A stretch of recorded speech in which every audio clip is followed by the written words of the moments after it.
Hey guys, I just want to say that if you're new to the channel, please do consider subscribing. I'm a small content creator and could really use your support. I live stream 100% of the gameplay for games that I review, and I'm also always trying to keep up with the big named movies that are being released. If you would like to support the channel monetarily, you can do so through PayPal, or even better yet, you can get yourself some merch from my Teespring store. If you want to get better connected, you can do so through the social links in the description below, and please do consider joining the Discord. If you do, you can voice chat with me through my headphones while I live stream, and you won't be recorded on YouTube or Twitch. That's all I've got, guys. I hope that you really enjoy the video. Hello everyone and welcome. I have a question for you today. Did you like Left 4 Dead? If you did, its original creators are back with their own new zombie 4-player cooperative first-person shooter game. And they have put out the call. Come slay with us. I'm Mike, and this is Mike's After Action Reviews, and today we are doing the rapid action review for Back 4 Blood.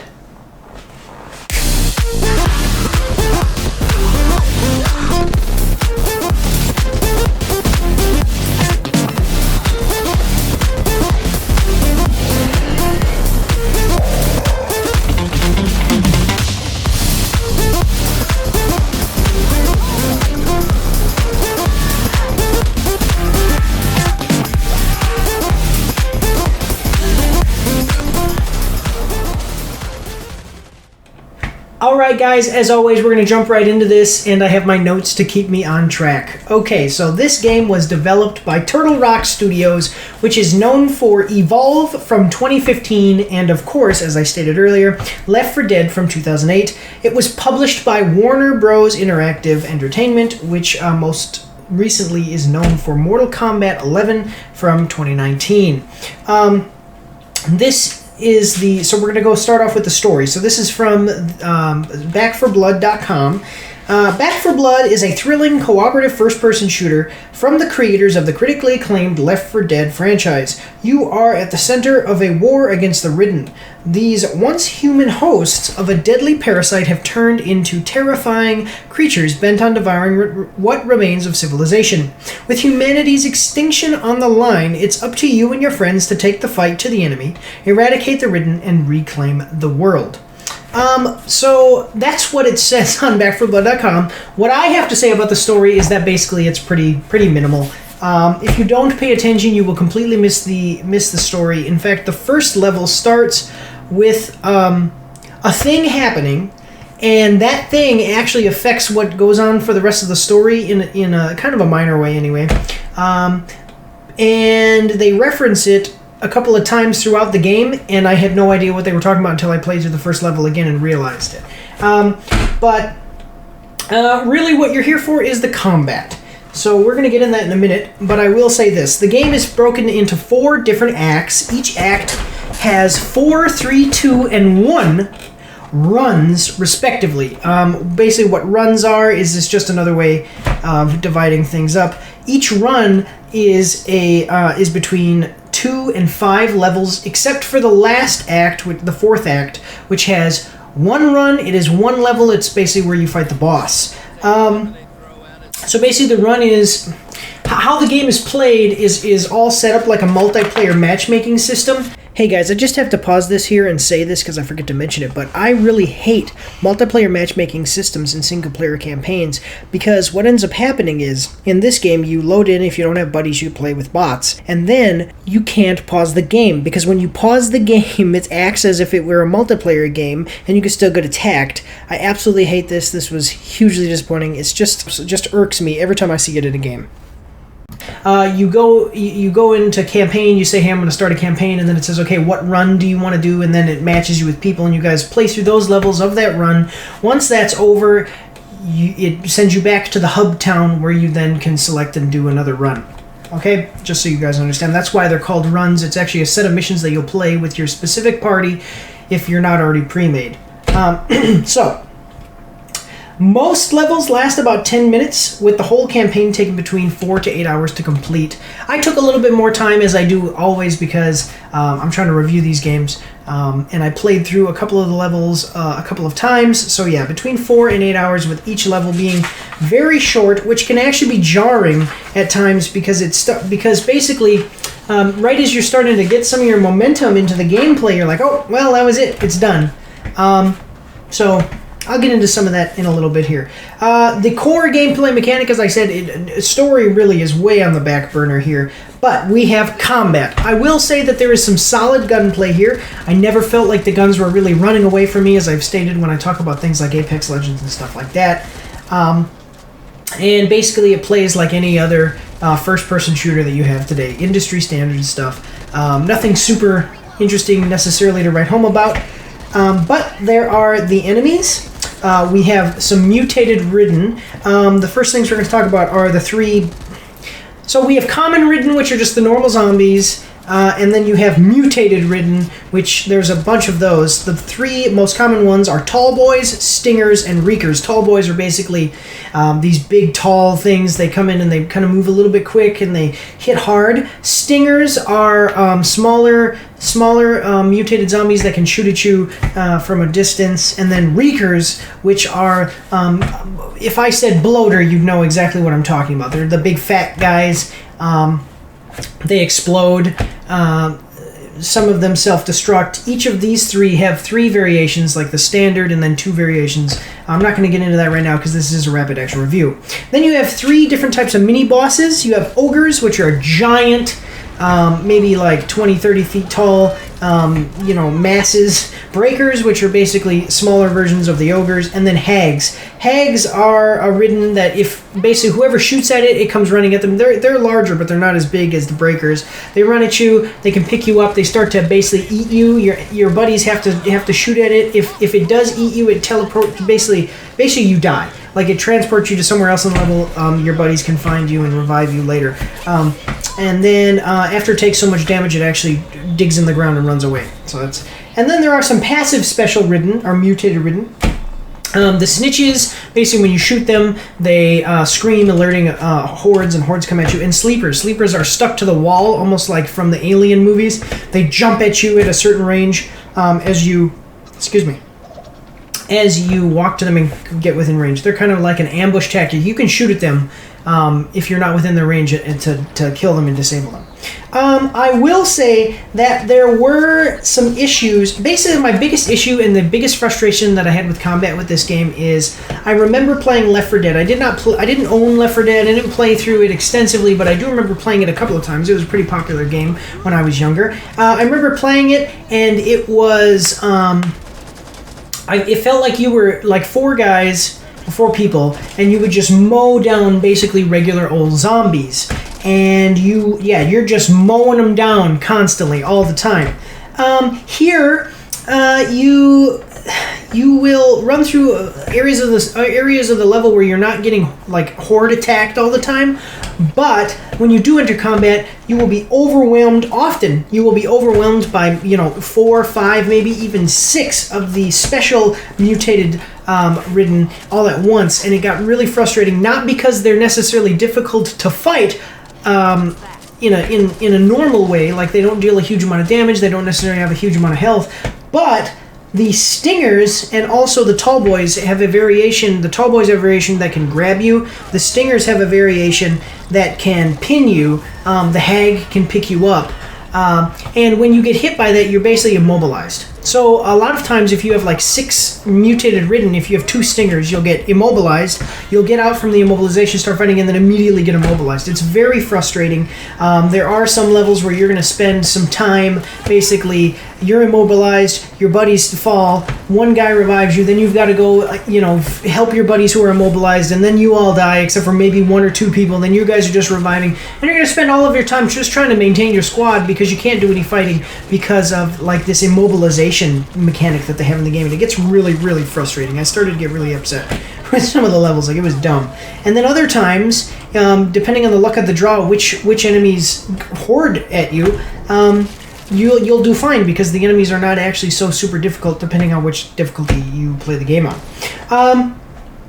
So that actually the combat I would say was like basically standard zombie style combat with some frustrating moments mixed in. So there's a multiplayer mode. Basically, you play as either the cleaners, trying to survive as long as possible each round, and then on the opposite side, there are the ridden trying to kill you. So when you play as the cleaners, you try to survive as long as possible, and then the ridden will kill you, and then it switches where you play as the ridden, and your objective in order to win the round is to kill the cleaners before they survive as long as you did. Excuse me, I kind of stumbled over myself there. So that's that. Multiplayer, nothing super special to write home about. It's basic. I would just say it's basically like kind of a tacked on thing. The biggest thing is to play through the campaign and over and over again with your buddies on different difficulty levels and using different loadouts. So you do have some special features. So there is gun customization. I would say that it was pretty good. You can basically do like a stock. You can customize your weapon's stock, the barrel, the sight, and the magazine. The problem that I had with this is that you cannot compare stats for attachments to the ones that you have equipped. So if I see an attachment, I see what it is. Let's say it's a barrel.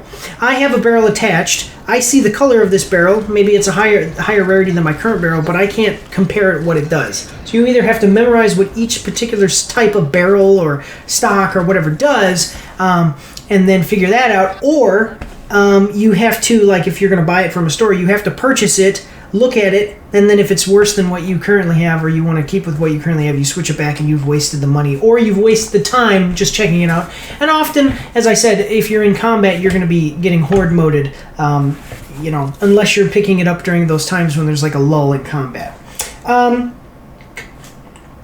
During a run, you will find better guns and attachments.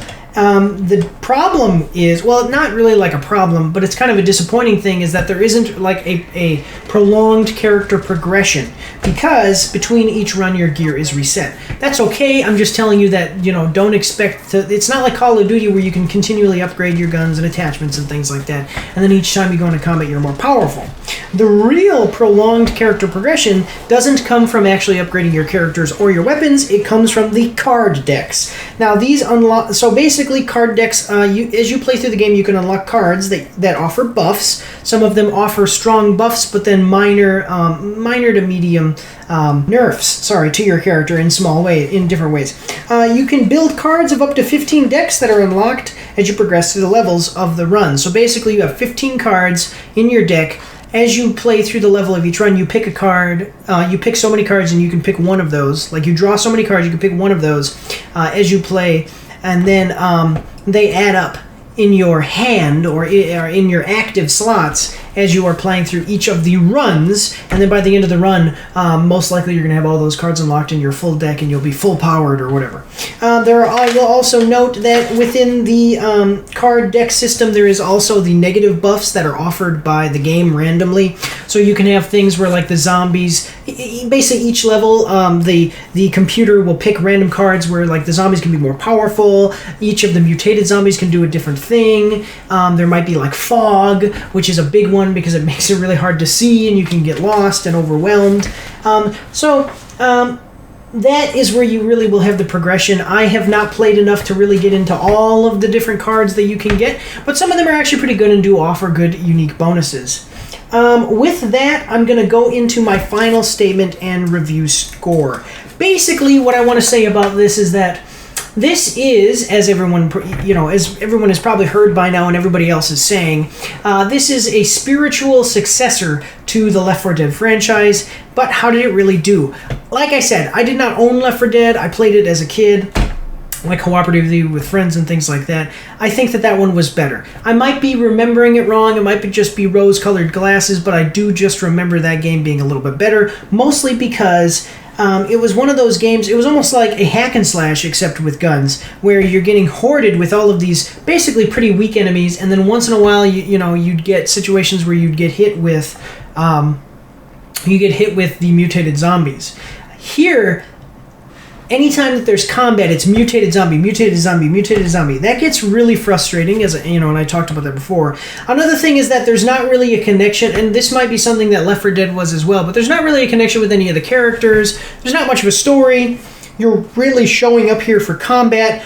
I think that the best thing that they probably could have done was make a better multiplayer, so that way I don't have to continually play through the extremely short campaign missions. I didn't like that the campaign missions were so short because, as I said before, after you play through all these levels, maybe I'll play through 4 or 5 levels, 10 minutes each with each character. That's an hour. Now at the end of that hour, I have some really awesome attachments for my rifle, and then the run is over, and when I go to play another run, I don't have those attachments anymore. I probably would have been better to have it set up just a little bit differently like that. Maybe make the character make the player feel a little bit more attached to their character by some other way of permanently progressing your character. Multiplayer, same idea. Maybe, first of all, they probably should have done like death matches or something like that. Maybe that's something that they'll add or whatever later, and I don't know that for sure, I'm just saying. But I think that like a team death match in a different way would have been a little bit better, more traditional like Call of Duty, and then a way to permanently progress your character like they do in the Call of Duty games, where you can like unlock new weapons, unlock different attachments by playing and earning points. Hey guys, sorry to pause it again, but one last thing I have to say here, which I do not mention, is that I was also extremely disappointed in the final level and the final boss fight. The final boss fight of this game is one of the worst designed boss fights I've ever seen. It's not really even a fight with the boss. Basically, what you're trying to do is kill this giant enemy that is trying to very slowly walk away from you while also dealing with all of the other Ridden. And it becomes difficult not because this giant enemy attacks you, because it doesn't, but because of the mobility limiting abilities of the other special Ridden as you're trying to basically keep up with this thing so you can shoot its weak points and do damage to it. It was absolutely terrible, and I was extremely disappointed with it. It was also way too short. But basically, because of a lack of characters, like a character and story, which I understand that was kind of the purpose of the game, which is fine, but I just have to, it doesn't add anything for me. If it was a really great combat system, I would give it a higher score, but basically I'm going to give this game an average. Like I said, it basically was industry standard, maybe a little bit above industry standard for shooter, maybe, depending on who you talk to, but also those frustrating moments with the way combat works. The card system was unique and everything, but it just wasn't unique enough. I didn't feel so attached to that. It didn't totally amaze me, so I will say average review score. There you go, guys. I really appreciate everyone watching this review. Thank you very much. I want to say God bless you all, and have a good day.